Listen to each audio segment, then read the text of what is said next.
इतिहास के स्वर्णिम पन्नों में एक नाम आज भी गर्जना की तरह गूंजता है, महाराणा प्रताप। एक ऐसा योद्धा जिसने झुकना नहीं सीखा, जिसने वैभव नहीं स्वाभिमान चुना, जिसने कहा राजा मर सकता है पर दास नहीं बन सकता। 9 मई 1540 राजस्थान की अरावली पहाड़ियों के बीच अजेय किले कुंभलगढ़ दुर्ग में एक बालक जन्म लेता है। पिता महाराणा उदय सिंह, माता जयवंताबाई, नाम रखा गया प्रताप, पर प्यार से बुलाया गया कीका।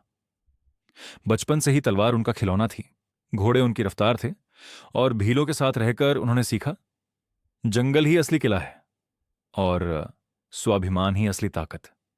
28 फरवरी 1572 गोगुंदा की धरती पर उनका राज्याभिषेक होता है।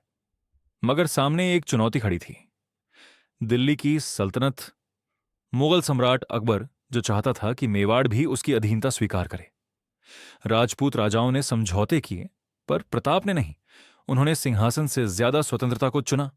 18 जून 1576 स्थान हल्दी घाटी। सामने थे अकबर के सेनापति। मानसिंह एक धूल उड़ रही थी, तलवारें चमक रही थीं, घोड़े धरती हिला रहे थे और बीच रणभूमि में नीले अश्व पर सवार थे प्रताप, वह घोड़ा जिसका नाम आज भी अमर है।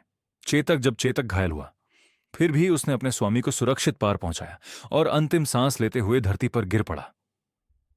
उस दिन सिर्फ एक घोड़ा नहीं, एक दोस्त शहीद हुआ था।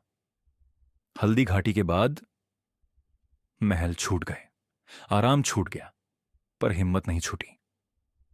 प्रताप ने सालों तक जंगलों में रहकर छापामार युद्ध लड़ा। परिवार ने घास की रोटियां खाईं, बच्चों ने कष्ट सहे, लेकिन मेवाड़ ने गुलामी नहीं देखी। 1582 दिवेर की धरती। इस बार प्रताप कमजोर नहीं थे। इस बार वो लौटे थे, बदला नहीं, अपनी धरती वापस लेने।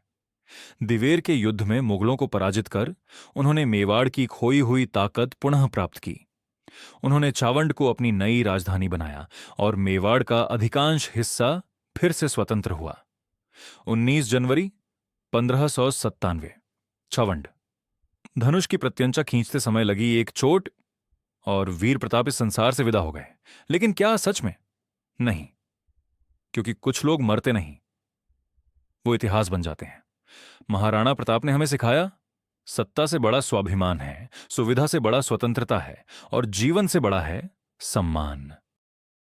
Subscribe for more great content. Click the button and ring the bell. Join us now.